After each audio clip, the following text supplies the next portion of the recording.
You're listening to Packers Talk Network. Packers Talk.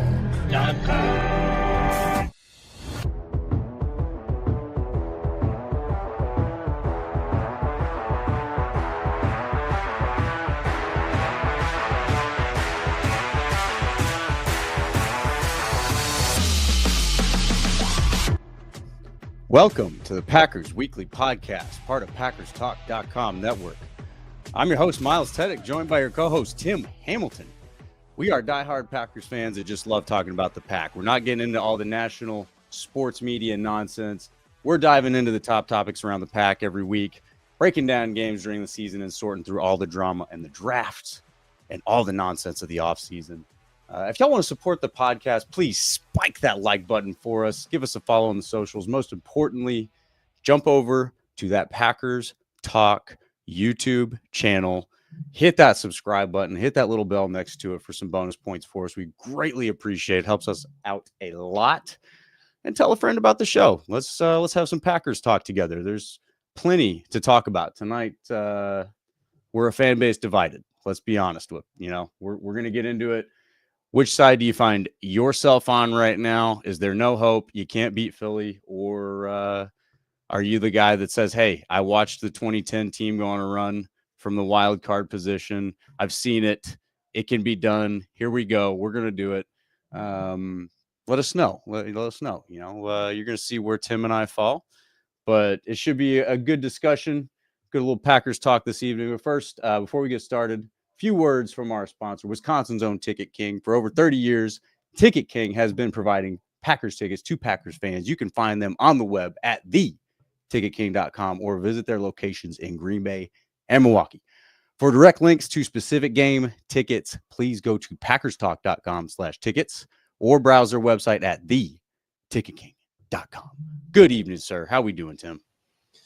Good evening, Miles. I wish I could say I was doing better, but pretty disappointed and frustrated coming off the loss to the Bears. But it's behind us. Regular season's over. It's a new season and on to the playoffs and on to Philadelphia. So let's hope it turns out a lot better than the last couple weeks have.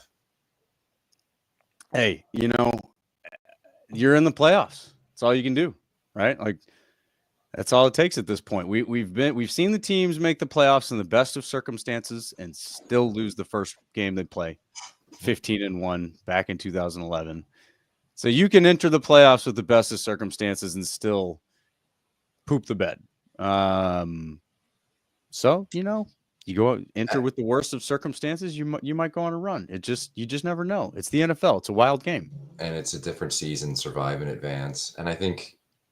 As bad as it looks coming off the last two losses to the Vikings and the Bears, people forget, like, last year they weren't exactly hot going into the postseason. They were 9-8. They got 11 wins this year. They end of last season, people forget they lost the game in December to the Giants with Tommy DeVito as the starting quarterback. They lost. Man. Hard to forget that. Yeah, they lost to the Bucs where Baker Mayfield had a perfect passer rating at Lambeau. They survived against a horrible Carolina team. That aged a little bit better than the DeVito loss. I mean, Baker's looking pretty good. Yes, credit. But I mean, that was ridiculous how good he was and how good Joe Barry's defense made him look. So, and then even, they won a late season game against the Vikings where the Vikings basically had no one at quarterback for them. Yeah, they weren't like on fire going into the playoffs. Certainly better going in with 2 wins in a row like they had than right now 2 losses. I'm not going to debate that, but anything's possible. And I hate how they're playing right now. The loss to the Bears was pretty ugly, and just very disappointing, very surprising how it turned out. But on the optimistic side, it doesn't matter now. All that matters is Philly. So it's a 1-game season. You can turn it around. You just, pull together and things can happen. So you're going to get a Philly team that's, they rested some guys or a lot of guys really against the Giants. Jalen Hurts is coming off a concussion and he still hasn't been cleared, but I would think he's going to be cleared. But it's been a while since he's played. He got hurt a few weeks ago against Washington. They sat out the Dallas game that they won without him. And then they sat him out against the Giants in a game that was meaningless for him. So, he's going to have some rust, you would think, coming off that game. And I don't think the Eagles are unbeatable or anything like that. They're a very good team. To me, I think they're the most complete team in the NFC. But I don't think they're unbeatable or anything like that. It's going to take a really strong effort from the Packers and a big bounce back for them from what we've seen the last couple of weeks. But it's not impossible. So that's the bright side of things. But I know we're going to talk about a lot of the downsides, a lot of the weaknesses that this team's shown over the last few weeks. Yeah, I mean, they exist. Even the optimistic Packers fan can't deny some of the issues that are present right now. Yeah. But there's definitely an optimistic view here. No doubt about it. You don't have, some kind of impossible task ahead of you. You certainly don't have a task that's unlike, Super Bowl winners of the past. So that's where I may be tipping my hand on where I lie in this conversation, but I will give, some fair time to an ongoing back and forth that we've had. Now, our showers, I get it. Oh, please admit your 32 catch per season decoy is soft as room temp butter. Okay, gotcha. I get it. I hear you. He's got to be available. Everybody that says Christian Watson's got to be available, period. No context. I got it. You're not totally wrong. But you cannot deny that Christian Watson did everything he possibly could to be out there. And to absolutely obliterate his knee, you can't really, you're not calling him glass. That's just anybody who does what he just did is going to obliterate their knee. He just probably shouldn't have been out there. But the point being, is half of this fan base, I shouldn't say half, I don't know, whatever percentage of this fan base has been getting after Jair Alexander most of the season for not getting back out there, now wants to go after Christian Watson for being glass or whatever. It's you can't have it both ways. Watson got out there. He didn't have to be out there. It technically didn't matter. He wanted to be out there for his team. He did what he had to be available. It cost him. It is what it is. That happens in the game of football. I hope for the best. Totally respect what he did. And even in the offseason, trying to address the hamstring issues, safe to say he did that. The hamstring's not the issue, right? Blowing your knee on a non-contact injury is just a totally different brand of injury. Which, by the way, from what I've heard, and I've never blown up my knee before, the non-contact knee injuries are typically the worst brand. I guess it's just a lot more damage that can be done by exerting your own force. I don't know a whole lot about the science behind it, but that's what I've heard. Feel free to tell me if I'm wrong. I think it's very unfortunate that he's out. I'm sure R doesn't disagree with that. But point being, the best ability is availability, I think is what you're all trying to say. And you're not wrong in that. So hopefully he can get fully recovered very quickly and be fully available for next season. We'll find out. He's got a road ahead of him. But we'll leave it up to the leadership of the team to figure that out. And they will. So here we are. You're in the playoffs now. You got to go to Philly. A lot of this fan base probably thinks that there is no shot to go into Philly and win this game. So, this is the debate, I guess. Can they win this game, or they have no business playing in this game?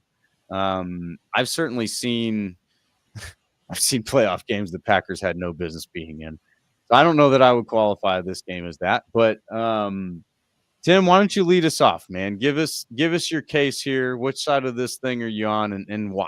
If you're going to try to convince somebody on the other side of this thing of where you're at, what's it going to be?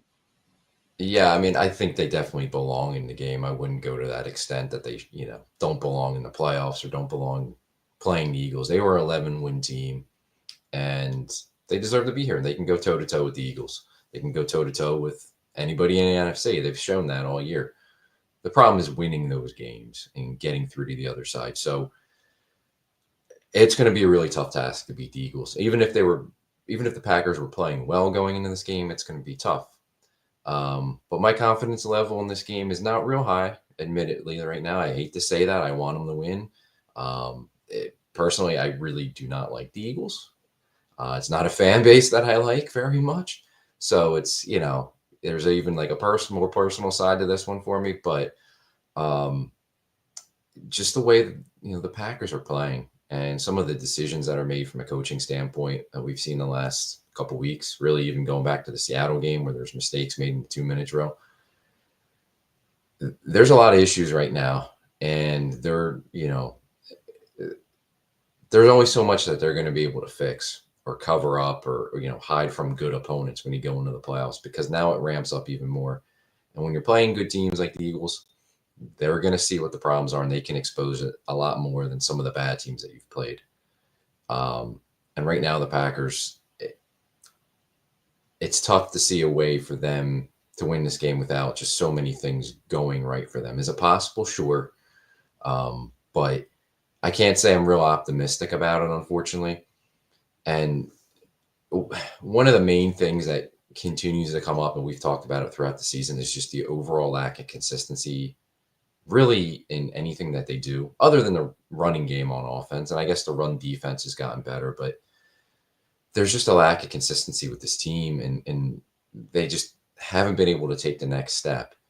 And it's really popped up with the passing offense, which is surprising because I thought that was before the season. I had high hopes with what we saw from Jordan Love last season, what we saw from the young receivers, and it's not there. There's just an overall lack of consistency. And I know Jordan battled the injuries early in the year, but even since he's come back, he had a stretch of games where he played well, and then it kind of regressed. And there's a lot of passes he leaves out there on the field. And there's a lot of passes that should be easy completions, and maybe they should be catches anyway. His receivers need to come up with them for him. But he needs to make better throws. And the accuracy issues are just, they're still there, and it's way too much. It's way too much thrown off the back foot. I believe he had the highest drop rate of QBs this year, didn't he? There are a ton of drops, absolutely, but that's part of the passing offense. I'm not relieving him entirely of that. You have receivers that can't make plays for him consistently, right? I mean, there's just been, other than Tucker Kraft, like there's nobody stepping up consistently week after week all season long for the offense and from a passing standpoint. And I'm not, I think Jordan Love's had a nice year, but it hasn't been the breakout year that I think a lot of us were hoping for or expecting. I think he can do more, and certainly his receivers can do more. And I think his play caller, his head coach, can do a lot more for him as well. So that to me is just really surprising that they haven't been able to clean it up and get it fixed all season to produce at a high level like we were expecting. We've seen it in spurts. We've seen it, within games, and then it doesn't carry over, or, they have those dry spells within games where they just haven't played a complete football game all season. I don't know how that's going to all of a sudden change against the Eagles. And I don't think you can get away with the mistakes they make, especially against good opponents. Like we've seen against the Bears or against the Vikings and the Lions, how they can get away with those mistakes in playoff games and expect to win. They can't. And if you're going to continually make them, I just don't have that confidence. Like I don't see it on what they've put on the field to this point to be like, yeah, they're going to clean that up. It's not, they're get through that. Like what have they done to prove that they can do that? They haven't done it. So that's all I can go by is what I see. And you need to start fast offensively. You need to put points on the board, and you're going to need to put a lot of points on the board, I think, to win this week. Because there's some holes on defense, which I think a lot of it's personnel-wise and fit-wise within the scheme, but there's some holes on defense that the Eagles are probably going to be able to exploit. They have some really good weapons and the best offensive line in football, and a solid quarterback too. So you're going to need to start fast on offense. You're going to need to put points up on the board and score this week. And I think you ride your strength. I think you give the ball to Jacobs a ton, but you got to make plays in the passing game. And they haven't consistently shown that they can do that against a strong defense and a strong team. So that's where my concerns start with, and you talked about Christian Watson. Where's the deep threat now? Now, the Eagles' best defense in the league with preventing explosive plays. So you probably, you're not going to get many chances to get the ball down the field. You're going to have to be an efficient offense where you just take what's in front of you. Just, if it's got to be dink and dunk, if you got to check it down, throw underneath, just stay ahead of it, stay ahead of the sticks. Can they do that against a good team? They haven't shown it up to this point, and that's what I can go off of. So, yeah, I at this point with the way they're playing and what we've seen them do all season long against the quality opponents, I just don't have it in front of me. I don't have the proof that they can do this. There's hope. I know they have talent. I know they have that ability deep down inside to probably do it. But until you put it on the field, I can't bring myself to get too high with my expectations for this game. Yeah, I hear it. And I think I look at it a different way. And I actually I retweeted Andy Herman on this one. I think this might have been a weekend. This was before the Bears lost, so fair enough. But one thing that Andy said is you have to prove that you can win games without beating yourself, I think was what the premise was. And I agree with that. But he said they're not even close, which I disagree with that. And I think what we're doing is we're being very we're looking at things in a vacuum, right? We're looking at the losses to these better teams, these teams that have a better record that they faced, and you're going, well, you've consistently lost to those teams by making mistakes and essentially beating yourself. So I see that you've played those games, and there's a few of them, but in the games that are not those games, do they matter at all? Right. That's the thing that I want to bring to light is you've won games against other teams. We're not slouches. They're not top of the league, but they were fighting for playoff spots in ways that other teams were not beating those teams. Right. You're still the only team this season with a shutout. Right. So that's something. And it's not like you shut out the worst team in the league. The Saints aren't great, but they're not the worst. And, you go in and you drummed Seattle. Sure. Geno Smith goes out. The defense still did what they did. The offense still had to go out there and score. There are examples all throughout the season of the Packers playing well. And even in those games, we're going, they could have even been better. So I think there is evidence that they can do that. I think the problem is we're limiting them and saying, well, this is exactly what they're going to do against a better team because this is what's happened. I also think that the context of all those games matters. And really the more recent ones to me are probably the more alarming because, right, and more recently things are, I don't know, I guess better aligned than they were earlier in the season. The first game against the Eagles, even LaFleur said as much. It feels like that was a season ago. It just doesn't feel like the same season. I'm sure the Eagles in a lot of ways feel the same. So you have to look at all those things in a vacuum and decide, are the Packers capable of, are they capable? I guess as a fan, you have to decide that for yourself. In that building, nobody questions it, right? I don't think anybody has any question that they can go do this. I'll tell you what I'm suspicious of. I'm suspicious that there's more back and forth going on like what I suspected last season between LaFleur and Stinovich.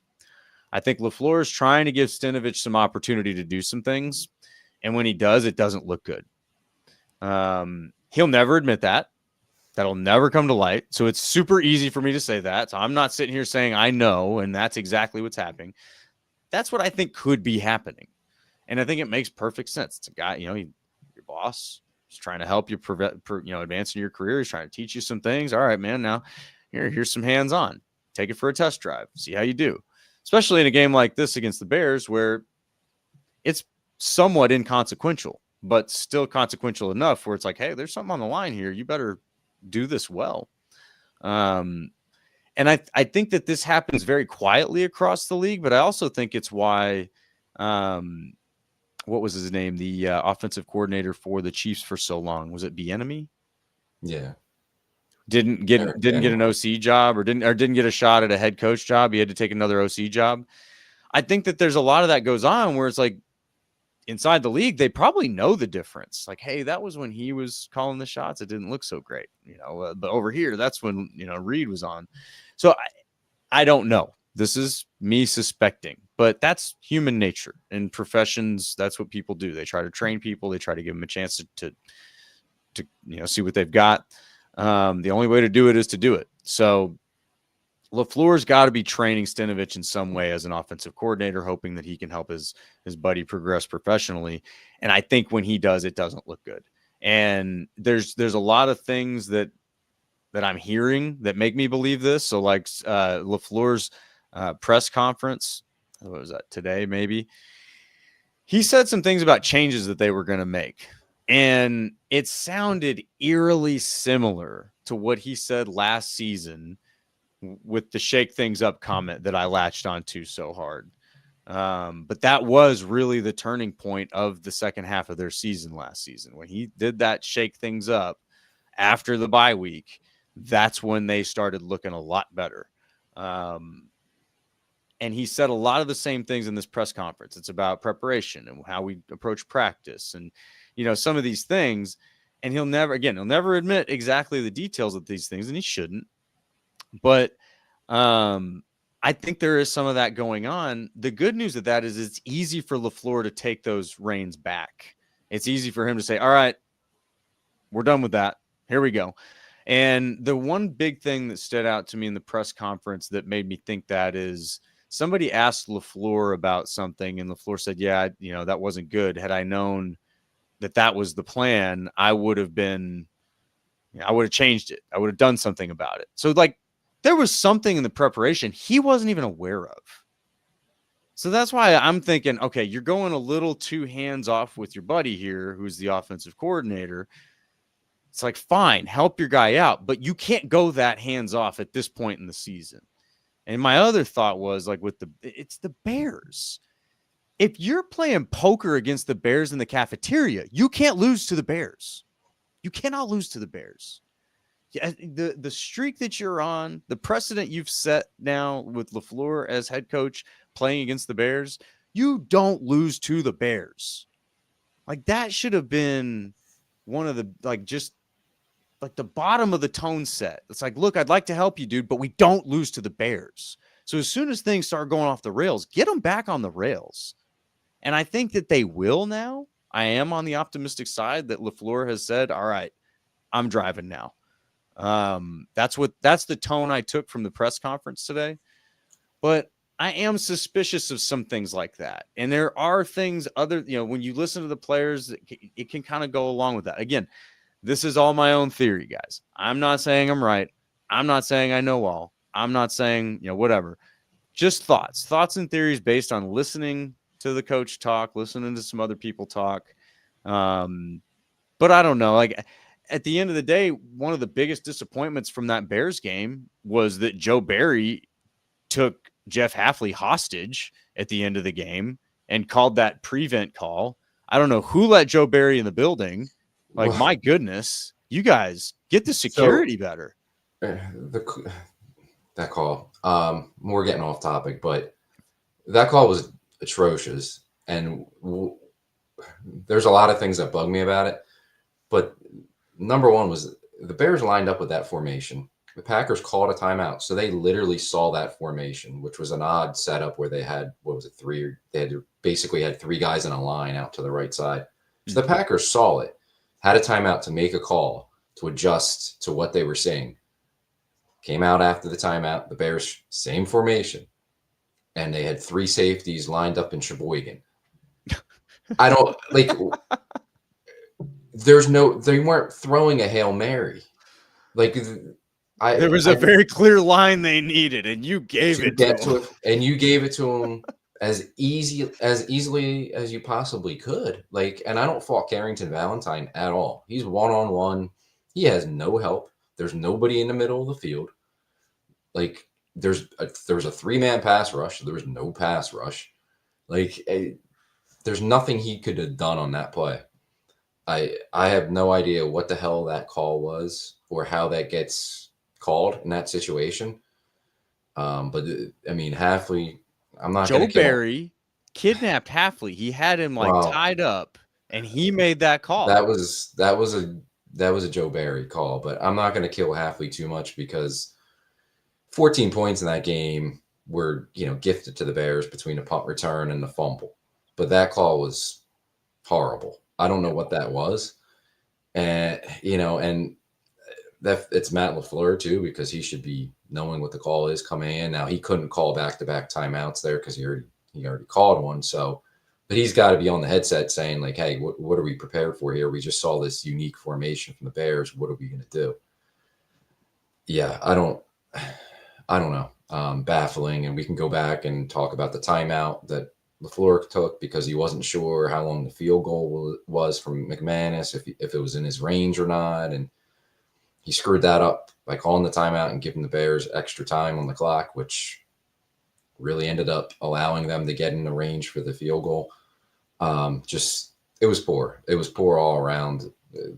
The play calling, a jet sweep on 4th and 3. I don't know what the hell that was. It was bad. They looked unprepared from the start. So, and that's another thing. LaFleur, it's trending in the wrong direction with him. And I know there's a lot of people killing him in Packers Twitter, and I'm not trying to kill him. I think he's a really good coach still, but between some of the clock management and the game management things that we've seen going back to the Seattle game, Minnesota, the Bears game now, he's doing a lot of really questionable decision-making that is costing him, and he finally won a challenge yesterday for the first time all season, but he'd been 0 for 6 with the challenges, and some of them are bad. Some of them are bad. And we can kill play calling, and there are times he makes some really head-scratching play calls. I don't like to kill too much play because you got to know the situation. You got to know the tendencies and what the team's showing on film and all that. But to me, with LaFleur, like these continual slow starts, especially when you're playing the Lions and the Vikings, teams like that, like I just think he has them either they're just too tight. There's too much offensively, like that they're thinking about. Maybe he over prepares them. Like I don't know what it is, but they just come out and it's just everything's so hard for them. Yeah. And they start making these mistakes, and next thing you know, they're at halftime and they only have 3 points, or they only have 7 points, and they're in a big hole. And now all of a sudden you got to play, desperate football the second half to get you into these games. And that starts with the head coach and the offensive play caller. Like they need to come out in Philadelphia and play loose. Like, yeah, I know it's a playoff game, but play like you have nothing to lose. Like, well, you're the underdog. Fortunately, that's usually how they play when they've been the underdog. They've played well as the underdog, and hopefully they can do that. Yeah. But yeah, I mean, that was one of the things that I said, right? About, are they contenders or pretenders? If they're pretenders, one of the reasons is because of LaFleur's emotional play calling. Now, there's been times this season where Packers Twitter lights up because LaFleur is quote unquote in his bag, and he has been. But I think he does get guilty of these things where he gets emotional, he gets a little caught up in the moment, and he's not as calculated as he should be, or he's over-calculated. I think that might be part of it. One of the things he said is, well, the plan was to come out and get ahead and be able to pull guys. Well, that's a terrible plan. That you just planned to lose. You admitted planning to lose. You can't do that. Oh, we planned to get ahead so we could pull guys. This is the NFL. You don't get to do that. You can hope that's how it goes. And if it goes that way, that can be the plan. But you can't say that's the plan. You have to have a plan to beat an NFL team, man. That one really, I didn't like that. That comment really got under my skin when he said that. And I'll give you another one. Last week against the Vikings, he came out and said, we didn't expect them to play as much man coverage as they did. That's what I'm like. So adjust to man coverage, dude. Like, that's actually not a difficult thing to do. And they had been trending that way where they were playing more man coverage. So maybe he just thought, past experience playing that defense or what the Packers do offensively, they're not going to play as much. But you should be prepared with those calls if they do. And then once you're seeing it in the first half, adjust from there. And that to me was a really weak excuse and eye-opening for your head coach, play caller to come out and say, we didn't think they were going to play as much man. basically admitting like they got us on that one and you didn't have an adjustment off of it. Like, Yeah. You stuck to the how does script when you knew the right? script wasn't working, which is a very big problem. That's what we did not like about Joe Barry. How does that happen? And I think it goes back to the overall inconsistency of this team. Like your head coach is showing that because there are games where his play calling and play designs, we can say he's in his bag. Like look at some of the run designs they've come up this year, especially when they had to play Malik Willis early in the year. Like they did a lot of creative stuff. And at times he's an excellent play caller and play designer, and it's great. And then at other times you're like, what happened? Like, did the offense, did they wake up? Like where? It's like he gets on his heels, and he is not a good reactive play caller. He is a great play caller when he's dictating the game. And that's why it was very disheartening to hear, oh, well, they ran more man. Dude, you should have man beaters designed into your offense. What do you mean they ran more man? So then adjust. Like, call the man beater plays. Set them up. Like, okay, they're playing man. Cool. Set them up. Beat it. Like, goodness. And man beaters and things we've talked about all season is like they chase the big plays. You constantly. can't do that. Like, here's what the defense is doing. Here's what works against that. Go with it. Keep doing it. Even games where they're up and they're playing well offensively, they still continually chase the big plays down the field and try to force the deep shots. And it's like you don't have to do that. Like if what you're doing is working, just keep doing it. And right. He wants to go for the big plays and the deep shots, and you need more setup. You need more run to set up the play action, right? You need more of that. And when you've got Josh Jacobs, my goodness, you can you can do setups. The defense does not want to tackle that guy. Get him running up the middle, set the tone, and then start working on sideline to sideline. Just get him the ball, throw him passes, and get your quarterback in a rhythm, settled into a game. And that doesn't mean he's got to throw, the 40-yard bombs down the field, or he's got to throw deep out routes, which he seems to be having trouble on. We talk about mechanics and his footwork. Like from clean pockets, he's jumping around, his feet aren't set, especially when he seems to be throwing stuff outside the numbers, whether a comeback route or something that's breaking outside. Like it seems like every pass is going into the ground and his receivers have to dive down for it and go down to the ground to make a play for him. Can we get him stuff easily over the middle? And I feel like the second half of this year, maybe not even the second half, maybe the last month or so, they're not attacking the middle of the field as much.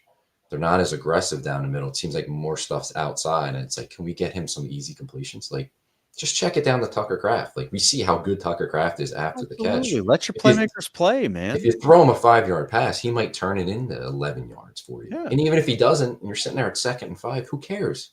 Like, you're 2nd and 5. That's a lot better than being 2nd and 10. Like, take the underneath stuff. Take the easy completions. Throw some slants. Like, hey, just get him in a rhythm and in a flow where he's feeling it, where he's confident, where he's on schedule with his throws. Yes. And it's just been a lack of that all year. Yeah, I agree. I don't like that. And that definitely is one of the things that I think is a problem. And I wonder now, after that tone from LaFleur's press conference, if the same shift last season has now been made. Time will tell. This week will tell. But yeah, okay, so we've ragged on him. We've taken the pessimistic side of things a little bit here. And you know what? Our friend Daryl here's got the right attitude, I think. I think we all need to just chillax. That's a good one. I like that. Packers season ain't over. They still got to play the Eagles this Sunday, of course. And they didn't get blown out by the Eagles the first time they played them. At the beginning of the season, where you're still figuring stuff out, new defensive coordinator in Brazil. I mean, again, it's a season ago. Those are totally different circumstances. Packers did lose that game, but it was a close game. And now you see, and I said this after that loss, the Eagles might be the best team in the NFC. I don't think they're the best team in the NFC, but they're close, right? I mean, the difference between them and the Lions is not a lot, in my opinion. No. The Lions getting that win over the Vikings, take that as the exclamation point. You guys get number 1. Fair enough. But yeah, I mean, the margins aren't as much as I think we make it out to be. Honestly, I think that our defense does have the tools and the ability to play with the Eagles, but you got to bring it, man. Like, they have to bring their best. Hafley's got to bring his best, right? We can't be.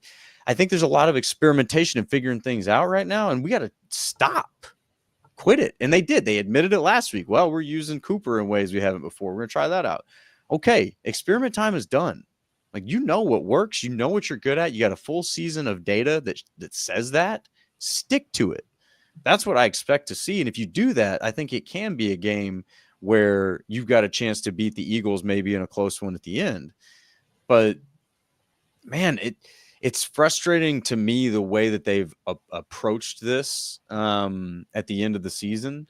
So I want to check that out. I want to go out of that. And now we're stepping into the optimistic side of things here.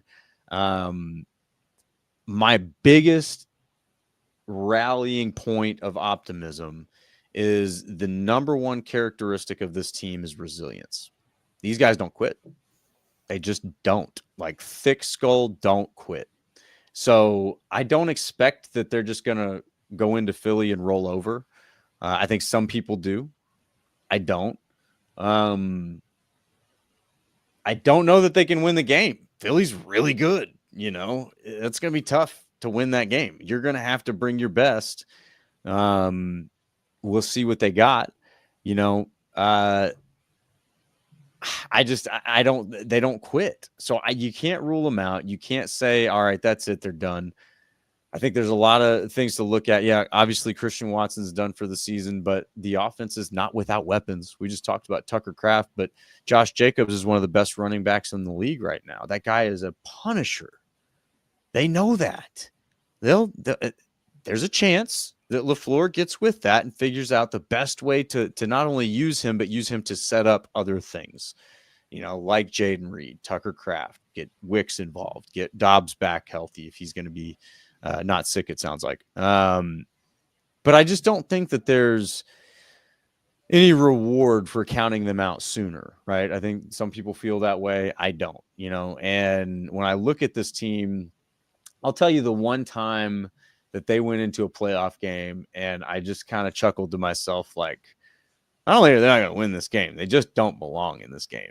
And that was was it 2016 NFC Championship game when Ladarius Gunter was CB1 against Julio Jones in his prime? Yeah. That was rough. What was that, like 200 some yards? I mean, that was nuts. Yeah. That game they had no business being in. And I think it was just weird circumstances that aligned that allowed them to do that. I think that was the year that they beat the Cowboys at Jerry World with the stuff to Jared Cook. But anyway, this does not feel like that at all. I don't feel like they just have no business being in the game. They certainly belong in this game. They belong in the playoffs. They're one of the best teams in the NFC. I don't think that that's hard to say at all. Are they a 6 and 7 seed? Yeah, you're a 7 seed for sure. You know, could you have been a 6 seed? Sure, you could have been, but what's the difference between a 6 seed and a 7 seed? Not much. So you are what you are, but we've seen it happen. We've seen teams go on runs. We've seen that model be done just as much as we've seen the ideal, right? A lot of times the ideal path doesn't work either. You go, you know, win number 1 seed, get your first round bye, get home field advantage. I mean, we've seen it not work out for the Packers, but we've seen that not work out for several other teams. So I just don't think there's any use in being negative because the Packers don't have an impossible path here. They've got talent. They've got weapons. And when these play callers are on their game, they're great.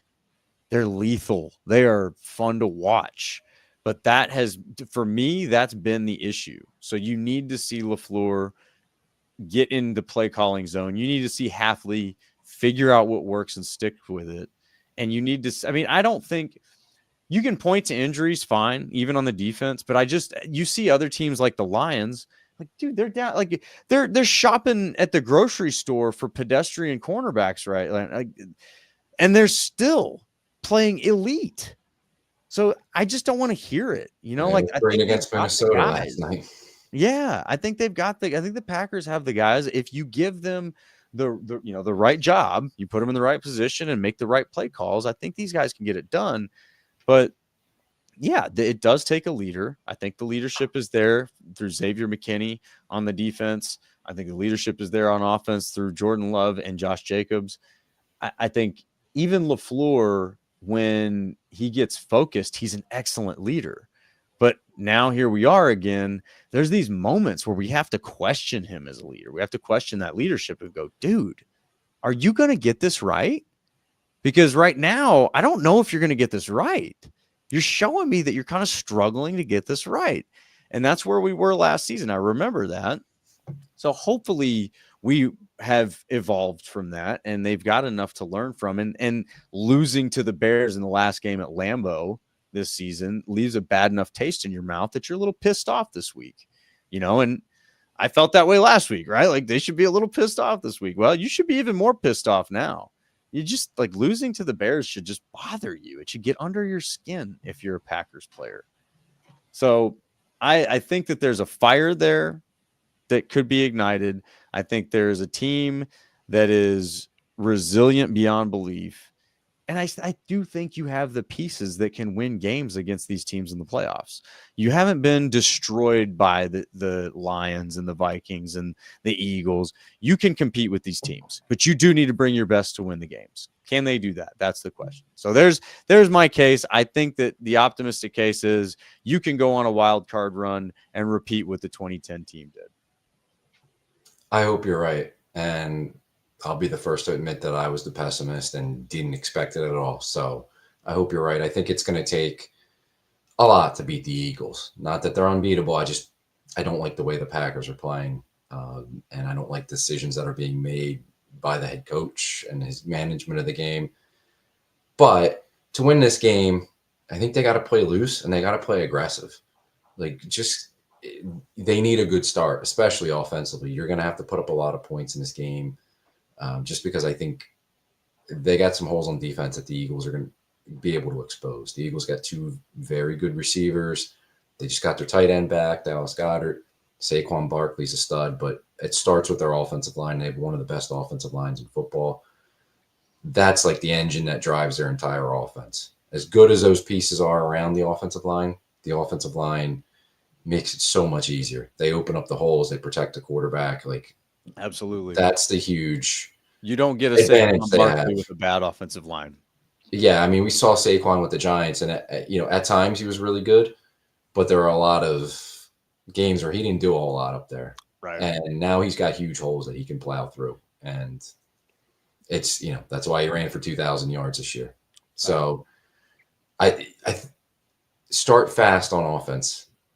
Play loose, play aggressive, and if you can start fast, get a lead, maybe the Eagles are a little slow, maybe there's a little rust from sitting some guys, or you get them to make a couple mistakes early, that stadium gets real tight when their team's behind. The Boo Birds come out real fast, and it does have an effect. It can change things. Let's just see what they can do with the lead, because the Eagles haven't played from behind a whole lot this year. And I still go back to, I think they're a different team when they are behind and they have to chase a game and their quarterback has to stay in the pocket throwing the football. I don't think they're nearly as dangerous or as good offensively. You got to put them in that situation, but it's going to take a lot. Your offense is going to have to score early and they're going to have to score often. And the defense is just going to have to find a way to get off the field. I don't expect much of a pass rush from the Packers defense. We haven't seen it consistently this year. I mean, we've seen it against the Seahawks and the Titans and teams like that, but we haven't seen it against the Vikings, the Lions. What a difference a pass rush made for Sam Darnold when they played the Lions. They were all over him, and he was a completely different quarterback. That was a completely different offense than he was the week before against the Packers. I don't expect the Packers to get much pressure on Jalen Hurts. But if they can just get there a couple times, a few times, and when they get there, make it affect them, make it lead to a turnover, or make it lead to a big incompletion that makes them give the ball back to you without them getting points on the board. You got to find a way to get stops from any kind of pressure that you can get on them. And then obviously the run defense, which has been a strength of this team this year. It's much improved over where they were at any point in the Joe Barry era. Going back to Mike Pettin, however far back you want to go. Sure. I mean, you can go pretty far back. Yeah. It's much improved. Now, this is a different beast between how good Barkley's been this year and just how awesome their offensive line is. They're big and physical, and they can all move too. Right. It's different. But if you can eliminate or limit the explosive plays and give yourself a chance defensively to get them in some third and mediums, occasional third and longs, that's where you hopefully can get a stop and get off the field. So right, it's going to take a lot, but there is a way.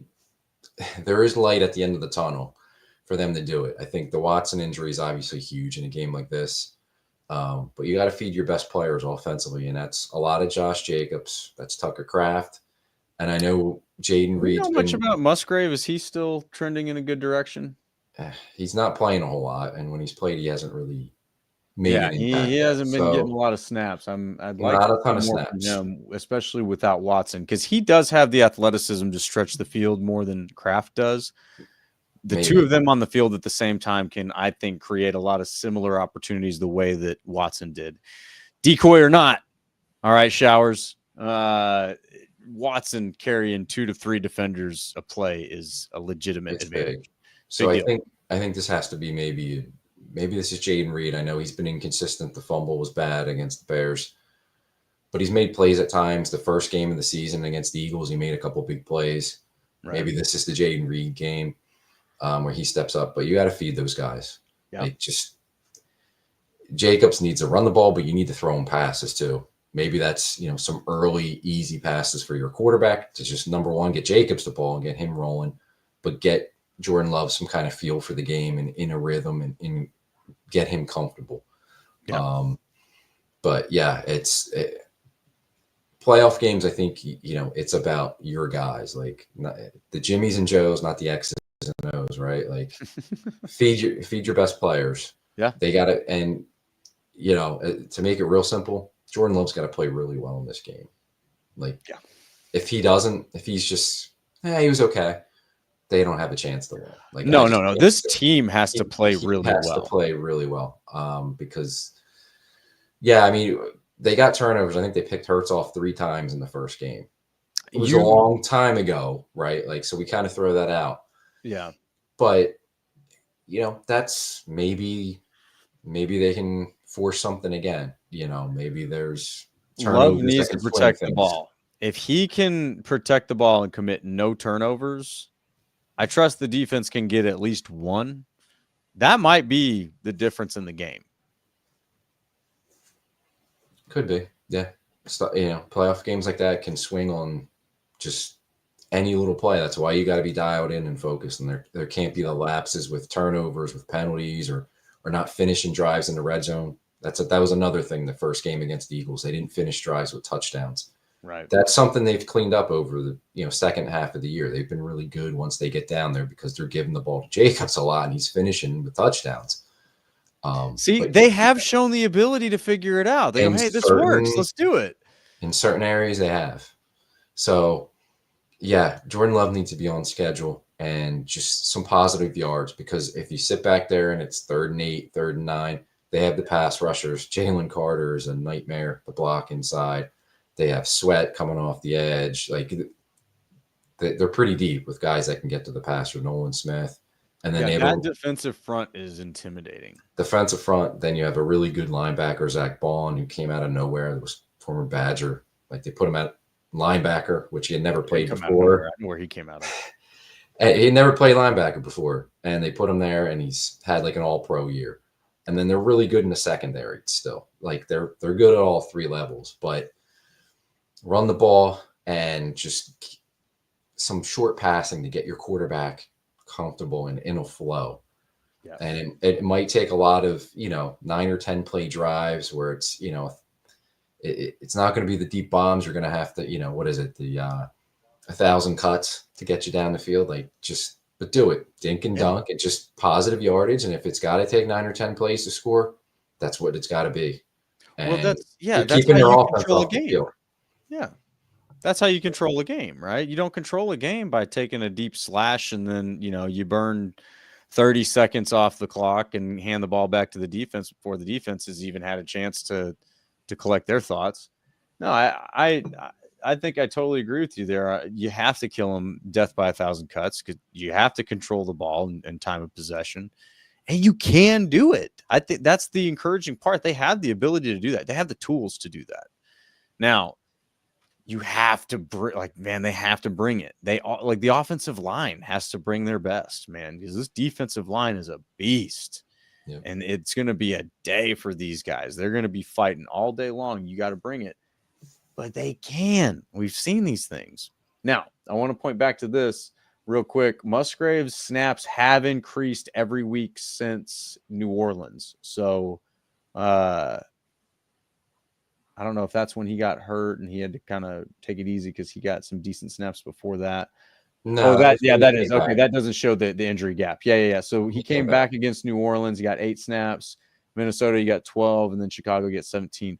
So hopefully he's progressing because if he's healthy, he's a very much a difference maker in this offense, and would be a really, really convenient time with Watson being out. But all right, so we've hashed it out here. You got your negative perspective, you got your optimistic perspective.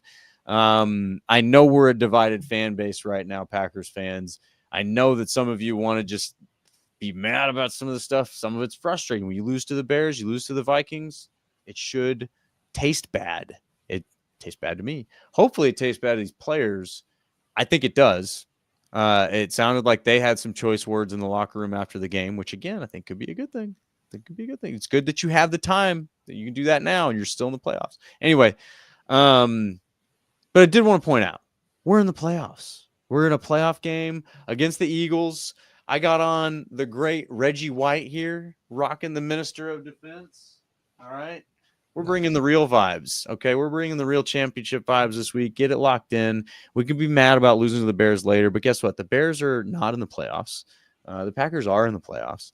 And I bet you're going to be pretty pumped if the Packers do win this game. So let's just hope for that, right? There's no cost in that. So, yeah, those are the two. I mean, what are your final thoughts about this game this week, Tim? There's been a lot of negativity after the Bears game, and I'm not real optimistic either, but, I think it's gotten pretty severe with, people calling for jobs, and wanting to cut players and get rid of this. Like, you don't need to do that yet. Calm down. They're in the playoffs. There's a lot of teams that just started their off season and are looking for head coaches or are worried about who they're drafting in the top 10. Like, they're an 11-win team in the playoffs, and it's not impossible to go to Philadelphia and win this game this week. So support your team. Like, just get behind them because it's so much better than just being so negative and only wanting to look at the bad side of everything. Like, have some hope for your team. And I don't know how this game's going to turn out. Like I said, I'm not real optimistic about it, but I'm excited to watch it, and I'm hoping for the best. And I hope we got another game to talk about next week where we can, say what a great road victory that was and one of the best wins of the Matt LaFleur era and go from there. But either way, like, we don't need so much negativity about this team.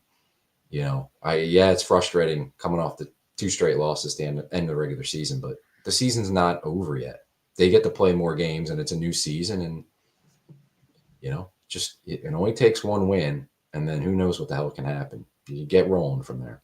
That's right. And again, there was a lot of that same kind of attitude in 2010. It's like, well, we lost to the Falcons in Atlanta. We can't go there. We got to go there and win. We can't do it. And then they emphatically proved us wrong. So I don't believe in this they can't do it thing. I think they're going to do it. I think they go into Philly. I think they got a chip on their shoulder. They're the underdog, and it is the perfect mentality and attitude for them to be walking into the playoffs with. So yeah, man, go Pack, go. We appreciate you guys for hanging out with us tonight. Love all you guys, the subscribers, listeners, even the trolls when you guys drop by. Our NFC North rivals are welcome. Trash talk is welcome, but you're all wrong and losers. It's okay. Anyway, if you guys want to support the pod, please spike that like button for us. Most importantly, jump on over to the YouTube Packers Talk YouTube. Go to YouTube, search Packers Talk, hit that subscribe button, hit the little bell next to it for bonus points, and we really, really appreciate that.